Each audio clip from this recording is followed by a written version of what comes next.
And we're rolling. Oh, okay. Well, you've got to give me like 3, 2, 1 because I have no idea if we're going. Anyways, 3, 2, 1. We're going.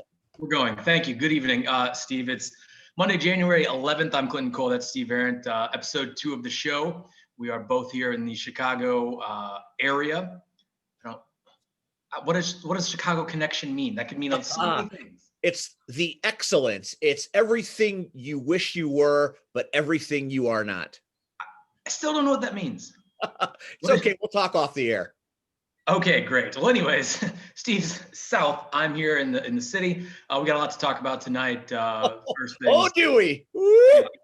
First things first. I'm at CD Cole 55. He's at Steve Ahrendt. We'll eventually get a podcast page for Twitter and Facebook and all other great stuff. We've got the podcast going up on the YouTube page. So the Deep Dish Sports YouTube page will give you that link in a little bit as well. And Steve, before we get started, before we get to the Bears and Saints, obviously yesterday the Bears season is now over. RIP. It was over a little while ago, I guess. But tonight we've got the national championship game for college coming up here in about half hour. So we'll get to that. We'll get to other playoff predictions. The Bulls, which you hate the Bulls. I don't hate the Bulls. There's no hatred there. I am amazed at them and the way they go about their business. Well, I don't know what you're talking about. Anyways, the Blackhawks play Wednesday night. They open the season. Cubs and White Sox, nothing since last week. There hasn't really been any news, some other trade rumors. I did hear some off the record things from some folks I've done interviews with in terms of trades and stuff, but what's to come possibly. So there's gonna be some more moves for each team here coming up. I'm not gonna go into any details, but I will tell you that there's gonna be. I feel like there kind of has to be. There absolutely has to be. I mean, the White Sox trending up when last we saw them for sure, and they've done some good things in the offseason so far. But if they really want to be a contender in 2021, they're still missing a couple of pieces, and you're relying too heavily on the youth to come in like gangbusters. They're not all going to be like Eloy and Luis Robert, I don't think. Well, we'll dig more into the baseball teams at another time, but we got plenty to do tonight. First of all, Ohio State and Alabama tonight. 12-0 Alabama, 7-0 Ohio State.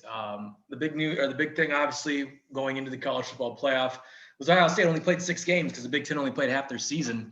Well, they had 8 games scheduled. They only played 6. A lot of talk about if they should have even been in the playoff. Then they go out and smoke Clemson.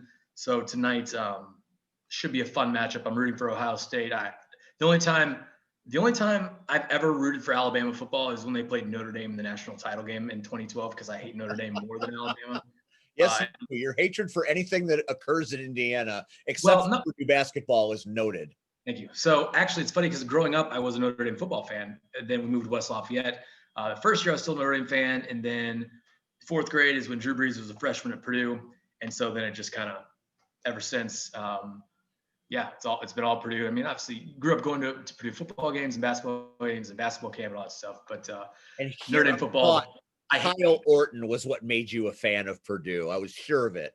I was at the game where they lost to Wisconsin and Orton fumbled, and then Orton is probably the greatest Bears quarterback in history. So he's not far off. We'll talk about Bears quarterbacks. Yeah.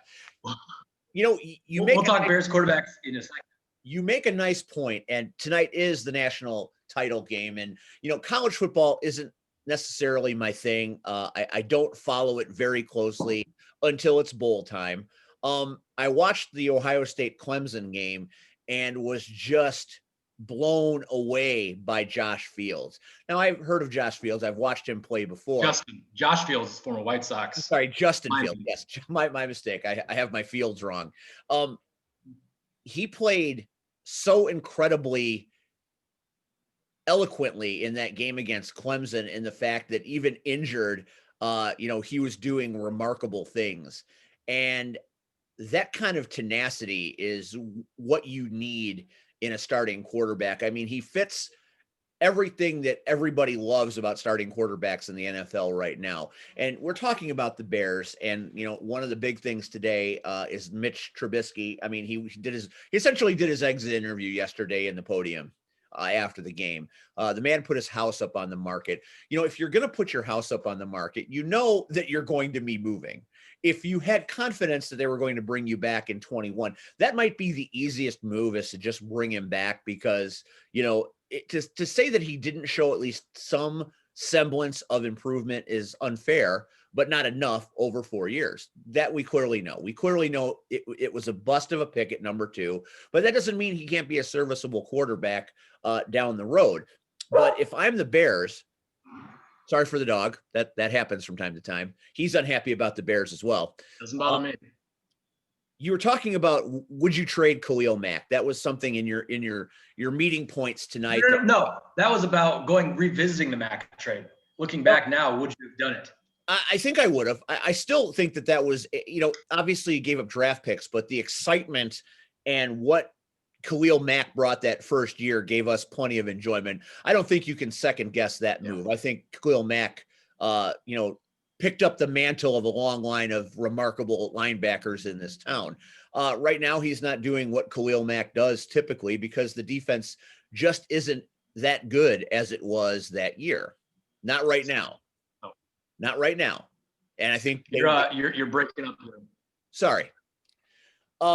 So what you wrote on your Google form for the show was Khalil Mack trade. I thought you meant you wanted to trade him. Oh, well, that's another good point. I mean, yeah, I don't know. I mean, the defense is, in my other notes, no Johnson, no Roquan, and Eddie Goldman comes back next season. Roquan should have been an All-Pro. Jalen Johnson's on the All-Rookie team. We all know what Eddie Goldman, helping out Hicks when he's not playing. Goldman is he was one of the top guys a couple years ago, and losing him was huge. So I don't know. On one hand, yeah, they got to do something, but on the other hand, is that something to start trading? I don't know. Here's a scenario for you. And I was just thinking about this as I was reading your documents, because I've been thinking about it all day. Fields is, to me, the quarterback that I would sign if I had my choice of any quarterbacks in this draft. Now, a lot of people probably will argue that and say that's probably not very realistic. But based on what quarterbacks look like in the NFL right now, he certainly looks like he's the part. I see shades of other quarterbacks in his game. Now, will that translate in the NFL? It's a crapshoot. We just got crapped on by Trubisky. It didn't translate well into the NFL, at least as far as he is right now. Didn't go. But if you're the Bears and you're worried about money, as the Bears always are, and you've got Mack, who's got a contract, and you need to get some flexibility, could you package a trade with a group that has a quarterback already? Now, I'm looking at the draft order, and don't the Dolphins pick fairly high in the draft at like number 4? 3. 3. 4, I don't know, whatever. Something up there, yeah. So let's say you package Khalil Mack along with your number 22 pick to the Dolphins for their 3, and go after somebody like Justin Fields, who could be that guy that could be a game changer. You're not giving away a draft pick per se, but you are giving away a guy that's been valuable to your team. There's value in Mack. I'm not saying it would make me happy to get rid of him, but would the 22 pick and Khalil Mack for the number 3 pick to get somebody like Fields be an acceptable solution? Because I kind of think somebody like that in an offense where you're doing RPOs and things certainly might look a little bit better than Mitch. That's just my opinion. I'm not a GM for sure. Barely even a football fan, according to you. But that's, I feel like that could be a compelling thing. And, the Dolphins would like to be better on defense because their offense is already pretty darn good. Yeah, I mean, it just why would you pick a quarterback at number 3 when you've already got Tua? I don't know. Maybe they don't think he's good enough. Who knows what they're going to do? Well, there you go. I'm just saying that I think you've got an option there because, Miami could address a big defensive component, pass rush, which they didn't have a ton of pass rush this year. And you also get a first round pick. So you still get to pick, something of equity. So I think that is the kind of thing they should be thinking about at this point. If you're so worried about money, but you need a franchise quarterback, call the Dolphins and say, hey, what can we give you? What can we give you? I got a quick question for you. Ask. So somebody that is currently in my life is not a fan of yellow Gatorade. I got a lot of flack for it last night and today. What are your thoughts on yellow Gatorade? Well, I think yellow Gatorade is really the only Gatorade. I feel like that's the original flavor. That's Gatorade back when it was exclusively licensed by Florida Athletic Department as something to help their athletes. And the flavors are all delightful. But back in the '80s when I was playing ball, everybody loved the Gatorade gum, and it tasted just like the Gatorade green. And the Gatorade green was one of two options you had when I was young. So I look at all these other flavors as just kind of mirages and things that I don't really pay that much attention to. It's green Gatorade. It's all you need in life. Yeah, I have no issues with it. I just wanted to get your thoughts on that real quick. I gave you more than you wanted, didn't I? That was a lot more than I was hoping either, yeah, it's good or no, it's bad, but you just. We dissect things here on the show. On the show, we want to give you more. Everyone got more than they bargained for. NFL playoffs, Steve. Well, the Bears. I mean, they're just there's so many things. We need to get our own Bears episode. So I mean, I guess overall, they won 8 games. They're 8-8 for the last 2 years. We've got 7 other coaches fired, and Matt Nagy still has his job right now. I don't know. Do you want him back? Yes or no? But I'm not going to say yes or no because you're just going to. No, there's no, you can't answer that just yes or no. I think the situation in the NFL and the Chicago Bears front office, that's all you need to know. Of course he's coming back. They're not going to fire him. They're not going to fire Pace. That's not what Bears do. The Bears front office doesn't do these things. As far as the Bears and George McCaskey go, Matt Nagy has led them to the playoffs 2 out of 3 years. Yeah. That's all they see. It's cheaper, like in a bad marriage, it's cheaper to keep her. And that's the way the McCaskies are looking at it right now. It's cheaper to keep them. Who are you going to get? All the good coaches are going to be gone before you even decide. So it's not like, what are you going to bring in Doug Peterson and change that way? It's basically the same guy. Maybe bring Doug Peterson in as your offensive coordinator and see what that looks like. But you're going to have him coach? Why would you do that? I have no idea. You're a treat. Doug Peterson, I don't know. I have no idea what to say. We're just going to move on. Okay, so we're going to give some predictions here of the other games on Saturday at 4:30. Saturday at 4:30. It's the 6 seed Rams who went into Seattle and beat the Seahawks, who just looked awful. With John Wolford started, and then 9-fingered Jared Goff came in. Oh, and Jeff Wright was so happy. I mean, Jared Goff. So happy. He is just, I don't think he's not good. So anyways, they go to Lambeau to play the Packers. Packers a 7-point favorite. The over-under is 46.5. Packers by a touchdown. What do you think? Aaron Donald is day-to-day right now. He might not be playing at full strength, if at all. That right there is all you need to say. Aaron Rodgers would beat this team at full strength and healthy by 7 points. If Donald is limited in what he can do and they're going with the unknown quarterback part 2, you take the 7 points and give 20 more. It won't even be close. There's a lot of points. It's a lot of points, but that's gonna be a wholesale ass kicking. That is giving him 4 touchdowns. Blowout we've been waiting for in the entire playoff. 4 touchdowns. I'm just saying that if Aaron Donald is what makes that defense go. The only reason that defense works well is, and they're talking about Leonard Floyd being the second coming of Jesus. That to me is amazing. And that is another badge for Aaron Donald, that he's so good that he makes Leonard Floyd elite when we know Leonard Floyd is a sham. I don't. So Steve has the Packers by 27. I don't. I didn't have them by 27. I think the Packers win by 14. They win by at least 2 touchdowns. All right. You forget about the garbage touchdowns. The garbage touchdowns saved your ass yesterday. How amazing. That is the best thing that happened to the Bears all year, was Jimmy Graham catching that final touchdown and walking right out of the building. That's the Bears 8-8 right there. So amazing. I was down on my luck. I had such a great weekend the last weekend, and I had only done well. I did well on a couple games Saturday, but the first game and then the entire Bears game was just trash for me because I mean, it just wasn't good. And I at the end, I had put in, or at the beginning of the game, I'd put in a Bears plus 13.5 put 50 on it, and they had no touchdowns the entire game. 21-3. It was over. There was no chance.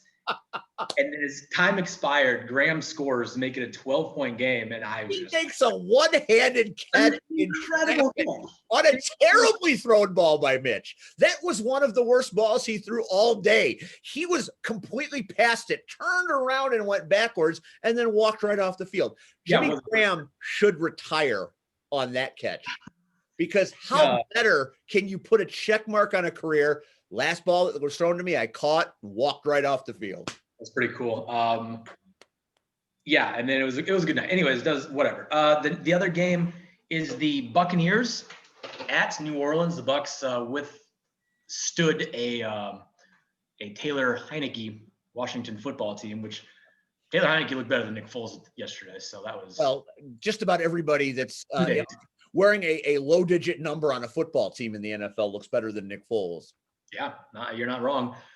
The one team that I think can beat the Packers, which if the Saints are firing on all cylinders, they can. But man, it was 14-3 in that Bears game, man. Like that, there was a time when the Bears, it should have been 10-10, maybe even 10-3 Bears, and then some weird penalty. The Saints didn't dominate like I thought the Saints were going to. No, and they had all of their people. Michael Thomas was there. Alvin Kamara was there. Drew Brees, as much as Drew Brees can be right now, was there. And he didn't look bad, but he didn't look great. And that offense, in the red zone, they looked pretty good. But between the 40s, they couldn't do much against a Bears defense.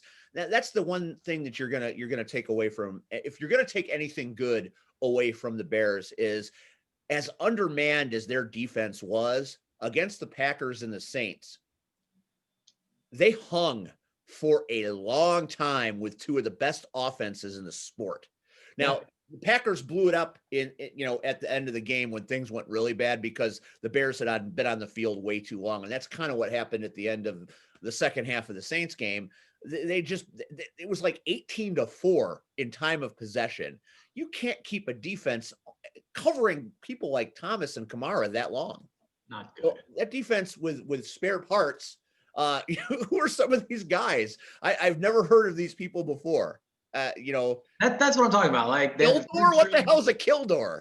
It wasn't good. I mean, obviously we know it, but yeah. So they brought Manti Te'o. All of a sudden, Manti Te'o stops bagging groceries at Walmart, and he's the middle linebacker in place of where the hell's he been the whole time? Barkevius Mingo was very popular when we went to school at the Illinois Media School, but he's like 7 years removed from that. That was a long time ago. Long time. So the Saints are getting 3.5 points. What do you think about that? Here's the way that breaks down. Aaron Rodgers should be able to move the ball pretty much at will. He's got a stud receiver and a really, really solid running back tandem.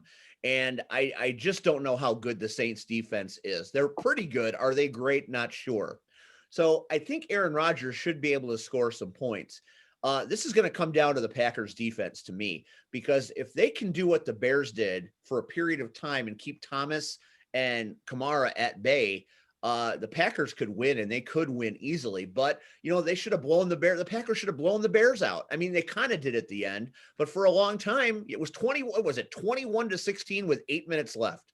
You can't play like that and expect to beat a team like the Saints when the Saints are the Saints. So that's a pick. That's going to be as close to a pick'em game as you can get.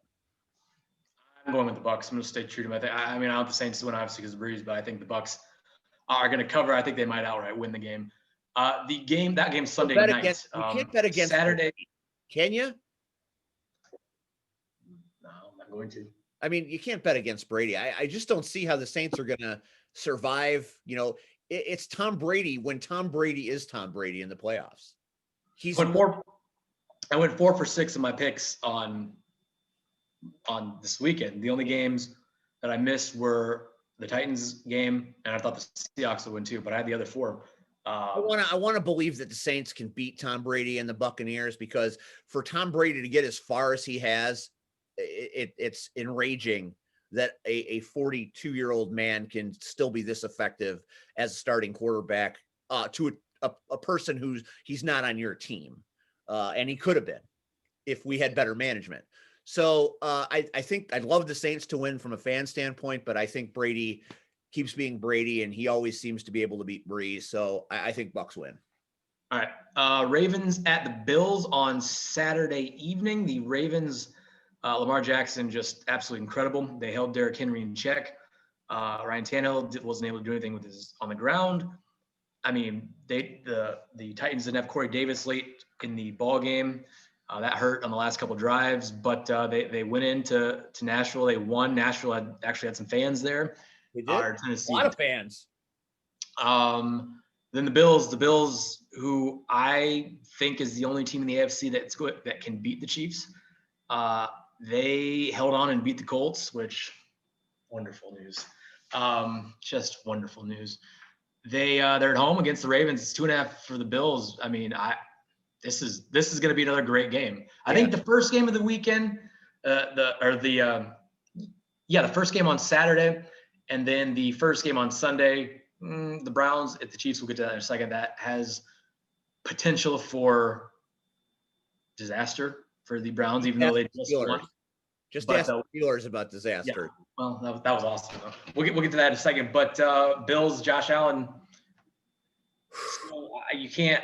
I can't bet on Josh. I can't bet against Josh Allen, but also it's tough to bet on Lamar right now, or it's tough to not bet on Lamar right now either. The Bills. What a year they've had. What a story. And Josh Allen is your modern day Broadway Joe. He is exciting. People love him. He inspires wherever he goes. Cinderella at the ball. What an amazing year the Bills have had. And it's great. And I that's the team I've been rooting for in the playoffs on the AFC side. Unfortunately, they're running into the team that maybe shouldn't be in the playoffs, but is playing their best football at the right time. And every year this happens. A team gets hot, a team that's good, that should have been better, sneaks in somehow and ends up dominating in the playoffs. And the Ravens defense is superior to that of Buffalo's. And you can't argue that, because I won't accept your argument, because they made Phillip Rivers look like he could go another year with no pressure. He had an hour and a half to throw every time he went back. They can't pass rush. And if you can't pass rush and make the Ravens quarterback uncomfortable, he's going to kill you. He won't need to run because he'll pick you to death, because he's a good passing quarterback. Josh Allen is going to have to put up 40 points. He's going to have to put up a lot of points to keep up with what the Ravens are going to do against that defense, because the Titans defense is stout. Sometimes when we talk sports, you say things and I just have no idea where you get them from. And this is why we make such a good team, because I don't know what the hell you're talking about. I think the Ravens go in and they shellac Buffalo, and it ends up being midnight for Cinderella. All right. I bought a Bills shirt last year towards the end of the year. I don't doubt it. It's in my room over there. I should have worn it tonight. Is it a Josh Allen shirt? Is it a jersey? No. Is it a Jeff Wright endorsed jersey? No, actually, you know what? I'm going to go get it right now. You talk to the people. I'll talk to the people. Clinton Cole. Go Bills. Very good at the analytics. Very good at the wagering. And if you like wagering, Clinton Cole and Ryan Horvat of Milwaukee's The Fan radio station are going to have a betting show on this network coming up very soon. I know Ryan. I've known Ryan a long time. He is a tremendous analyst of all sports, especially football. And he's quite a savvy wagerer, as is Clinton Cole. So if you need betting advice, or you want the skinny on some of the good plays of the week coming up, that will be the show to watch. It's Horvat and Cole wagering. I don't know what the name of the show is going to be. I'm sure it's going to be fancy and fun and fantastic. Both of these guys are product of the Illinois Media School. Shirt is very wrinkly. And he's got a wrinkled shirt. Wow, you really went all out on that one. What were you, in Buffalo at the airport? No, how about it? Go Bills, right? I mean, that's hanging in a kiosk somewhere, isn't it? No, it was hanging at Nike.com or something. So that's where we got it. We're going Bills. Thank you very much. I don't know how that defense is going to stop Lamar Jackson when they almost couldn't stop Phillip Rivers, who is playing on one leg with half an arm? I don't know. I hate the Colts, so whatever. That's all I have to say. So you're going Ravens. I'm going Bills. Last game of the weekend, or the first game Sunday. This stupid ESPN article. I don't know why they just whatever. I'm not gonna. Doesn't matter. Cleveland. Or ESPN. Doesn't matter. Cleveland and the Chiefs Sunday at 3 Eastern time. Neither of us are Eastern time, so I don't know why I gave it an Eastern time. 2 o'clock. Somebody here is watching on Eastern time. Oh, I would hope so. Maybe somebody in Carolina where you worked. That's also possible. Anything is possible. Ask Kevin Garnett. And then Tom from Parks and Rec after he did these. Anyways, we're way off the rails here. Way off the rails. As usual. Cleveland and the Chiefs. Cleveland yesterday. That was awesome last night. What they did to the Steelers, that was so much fun. Like that was there are certain teams in sports. So obviously the Packers and Colts and the Cubs. They're in football. I use sports. I hate all those teams. Obviously, we all know that. But there are other teams that in sports where it's just like, oh, the such and such lost. I'm not sad. The Eagles are one of them. The Cowboys, Tom Taylor's Cowboys. The Steelers. I mean, Tomlin's a great coach, but they don't need to win anymore. I'm good if they don't win. They're good. Give some of your trophies to us. That would be much better. We're suffering over here. Charity starts at home. I would take Tomlin if Mike Tomlin said, I would like to leave Pittsburgh and resurrect Chicago, I would give him a blank check and say, here, be general manager and coach.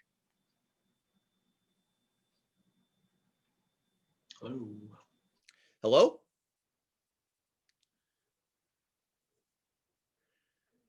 Clinton Cole is frozen, but he will unfreeze very soon. So you hate the Steelers. Okay, time out real quick. Apparently I just disconnected my Wi-Fi. Don't know why or how, but you're still there. So this is a miracle. You froze for a moment, but I kept talking over you. Yeah, you froze too. As I do often.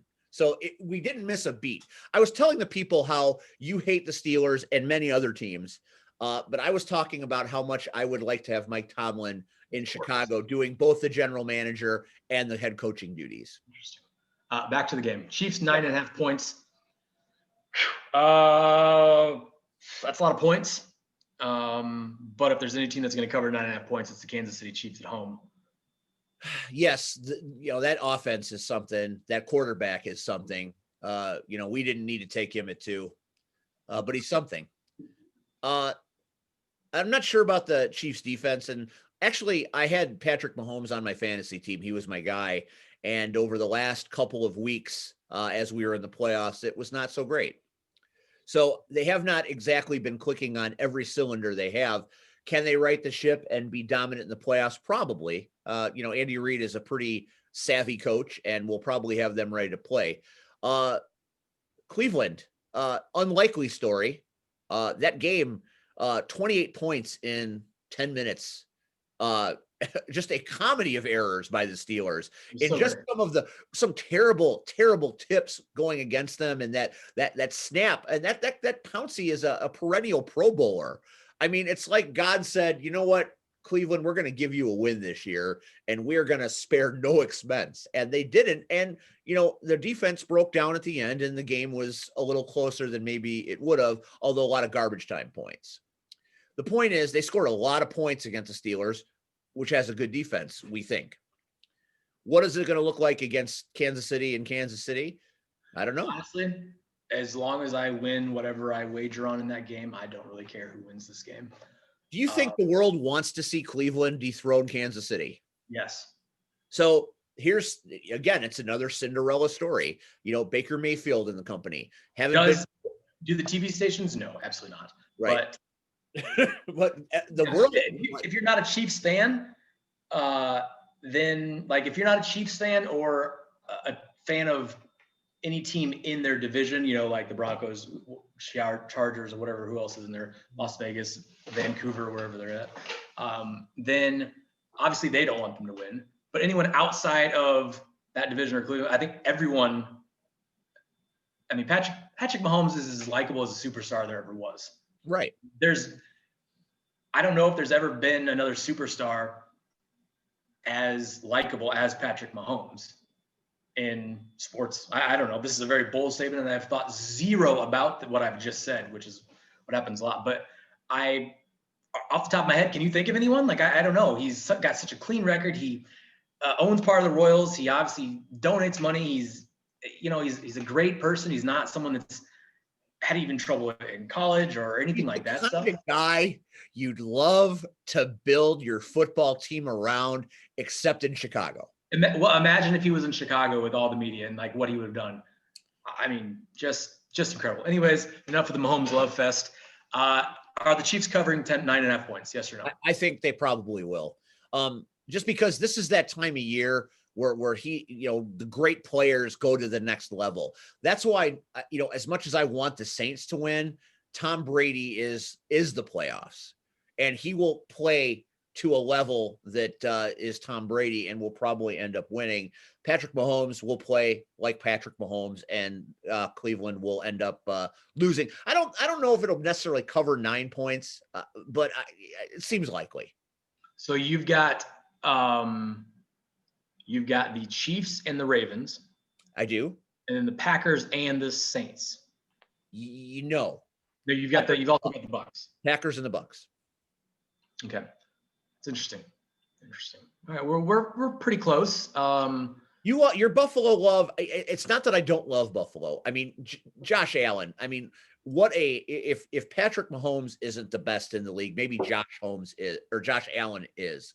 He's great. Josh Mahomes. Can you imagine if Patrick Mahomes was 6 inches taller like Josh Allen? Well, it would be. It would be like having LeBron play quarterback. That's exactly what it would be like. I was just about to say that. Yeah. All right. Would like to see the Bills find a way to get past the Ravens. Yes, because I don't like the Ravens as much as you don't like the Steelers.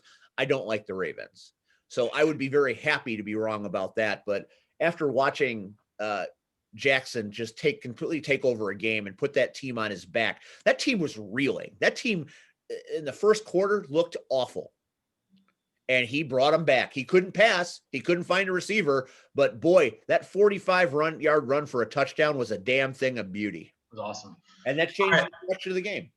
We're going on to basketball now. Do you have any other football thoughts before we go on to the Pro Bowl? Chicago Bulls, not your Chicago Bulls, my Chicago Bulls. Your Chicago Bulls. The Pro Bowl. What are they doing with that? No, I'm just curious. They're doing some kind of virtual Pro Bowl. I want to know what that means. I might watch the Pro Bowl. I don't know what it is. Is that what it's going to be? Everybody's going to be a Madden player? I didn't even know they were even doing anything. They're going to animate the players and have they're going to wear suits. I don't know what it's going to be, but I want to see it. That would be awesome. Bulls. We're going to Bulls. I have no other thoughts on the Pro Bowl. I never have. I know, but it's interesting they're going to do it in a strange way this year. I just am interested to see what they do. I see you're wearing your glasses again. Okay. These are my glasses, man. I always wear them. I can't see without them. Yeah, I'm sure that's what they're for. We're going to the Bulls. There are a better team than Steve says, or a better team than Steve thinks. Are they better than 4-7? Yeah, they With are. 2 of those wins coming against the Wizards. You can only beat who's on your schedule. I hear no credit. I hear no credit for them going to Portland and winning that ball game. 11.5-point underdogs in that ball game. It was a remarkable win. They didn't have Doncic, but they beat the Mavs by 10. So there's your 4 wins. Okay, so maybe the Washington team is terrible. All right, fine. I'm going to give you this. I'm going to give you this credit. I disagree with you on the Bulls only to disagree with you so you get mad at me and make fun of me because I enjoy it. I'm masochistic that way. That game against the Lakers was yeoman's effort. And although they didn't win that game, that tells you what you need to know about this team. Your rookie played out of his ass in that game. I believe I've told you about Patrick Williams. You have. So like I said, I mess with you to mess with you only because I enjoy it so much. Billy Donovan has something going. I mean, the record might not indicate it, but this team last year was just, I mean, do you remember last year how bad it was? How many? Steve, of course I remember last year. I've watched, I would say I've probably watched, 3 out of every 4 Bulls games in the last. I mean, for a while, I said they wouldn't have 20 years. wins, and didn't we get clear into April or something like that? Or we got past the first of the year. We were in February before the pandemic hit, and I was right for a long time. And if we would have had a wager on it, you would have been drizzling in your drawers. That is not a good picture. You're probably right, but it's a new year, and we see what so we started this discussion last week about Jim Boylan and stuff. Jim Boylan obviously is a professional. That's not what it was about. Great coach, not a great head coach. No. But it's not like they hired Mickey Mouse to coach the team. I mean, he had, it's someone who's been, okay, he is Mickey Mouse. What's another person? As if Mickey Mouse was a person.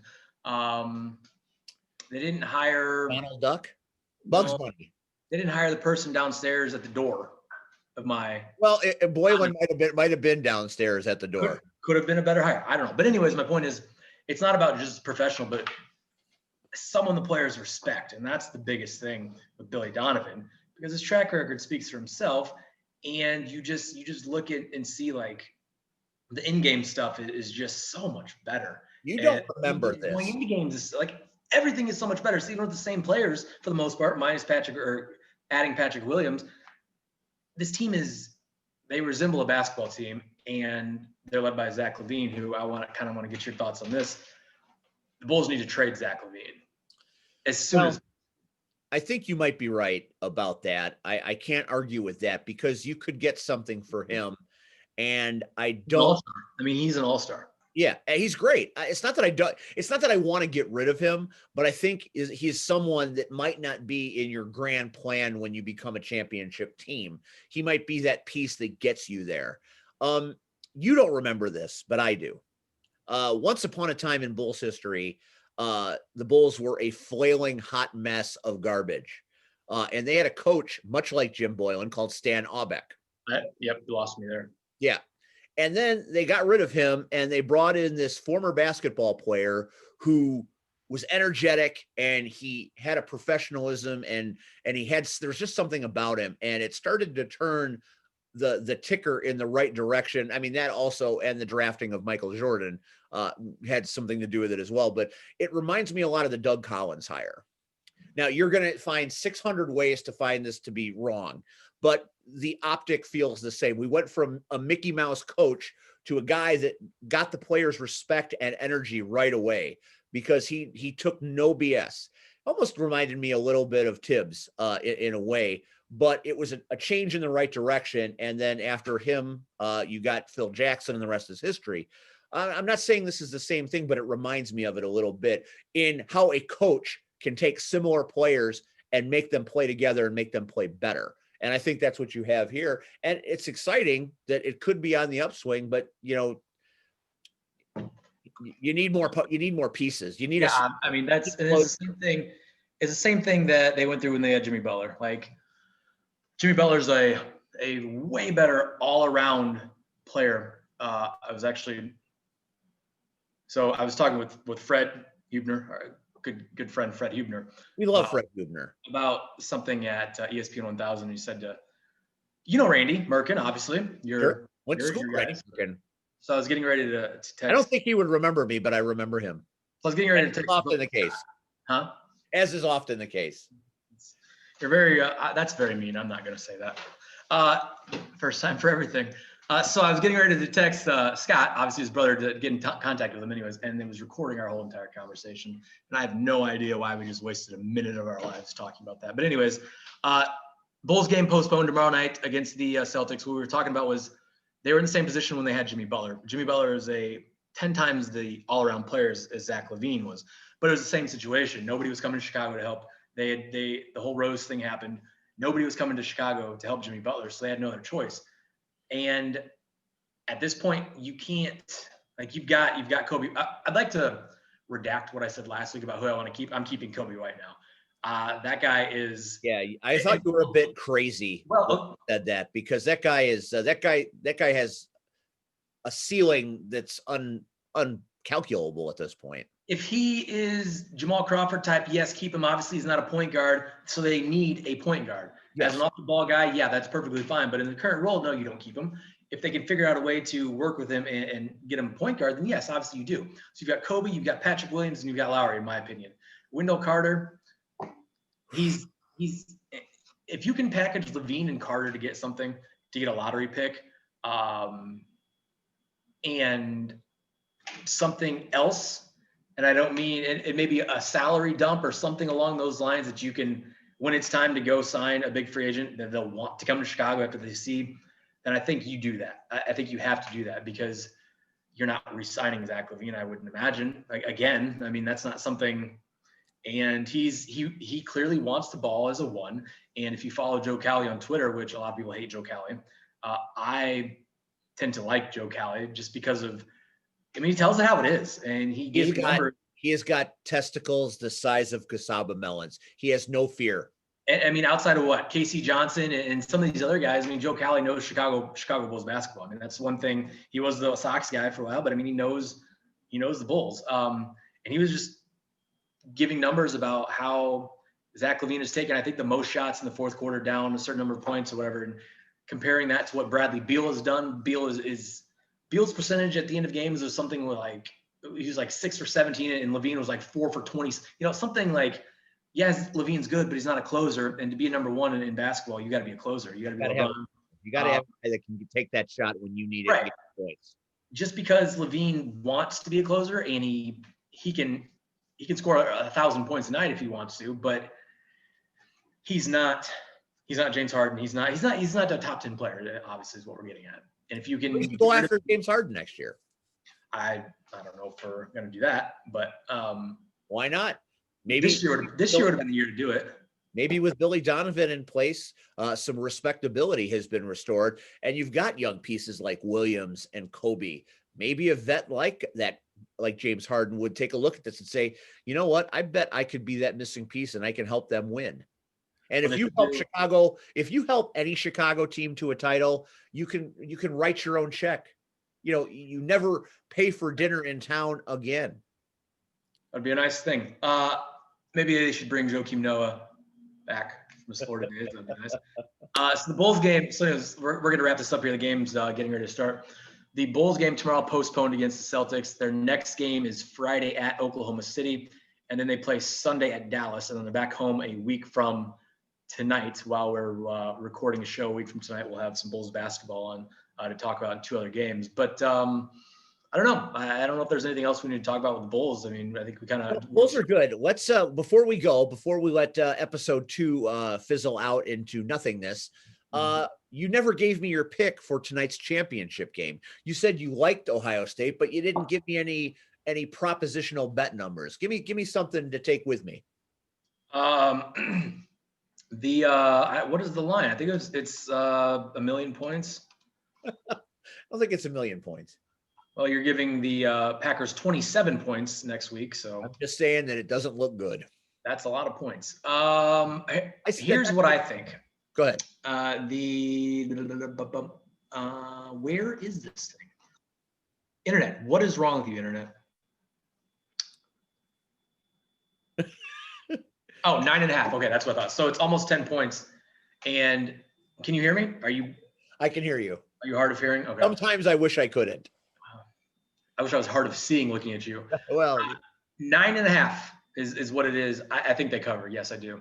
I don't know if they win. I think it'll be a closer game than a closer fight than Notre Dame put up. Final score. Alabama 38, Ohio State 33. What is a weird number, 33, but I don't know. They'll figure it out. I think Ohio State wins 28-24. Fair enough. All right, Steve, that's going to do it. Appreciate everyone tuning in. We'll be back next week, as I heard Steve rambling about when I went to get my Bills shirt. Ryan Horvat and I will be doing a betting show. I still don't know what it is. Our first show will be Wednesday night. Ryan, we talked a little bit tonight. So Wednesday night will be our first show on this little network we're starting up. Also, one other thing before we go. Purdue at Indiana Thursday night. Purdue got a nice big win at Michigan State Friday night.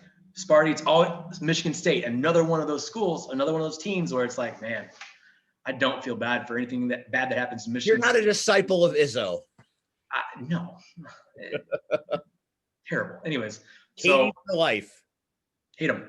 Purdue at IU Thursday night. That'll be fun. And then next Sunday, I will be in West Lafayette. Purdue plays, I believe they play Penn State. I know everyone's just hanging on pins and needles for me to finish this show while I look up to see. I'm looking at my phone. This is unreal. I think you like sent me some kind of a virus. I did not. What are you talking about? Through Zoom. I don't know what you've done. Yeah, I sent you a virus. I'm going to send you another one in a few minutes. No idea what I'm talking about. Anyways, Sunday afternoon, Purdue and Penn State, another school where don't feel sorry for anything bad that ever happens to them for obvious reasons. So Penn State and Purdue next Sunday. There's still a Paterno statue out there? I hope not. Go, Pa. No. All right. That'll do it for tonight. We're on Twitter at CDCole55. He's at Steve Ahrendt. We appreciate everybody tuning in. We'll be back next Monday. And then our first gambling show will be Wednesday. Steve, final remarks, and then we're out of here. Blow up the Bears. Start over. Let's package some trades. Let's get a quarterback. Let's get some people that could make a difference and restore some pride, because right now the Bears have no pride. Bills by 1,000 next weekend. There it is. Go Bills. Yeah. Ladies and gentlemen, thanks for watching the show. Episode 2 next week on Monday, episode 3. Don't miss the betting show with Horvat and Cole coming up later this week. We'll see you next week. Enjoy the game, folks. Gene Katie, I love it.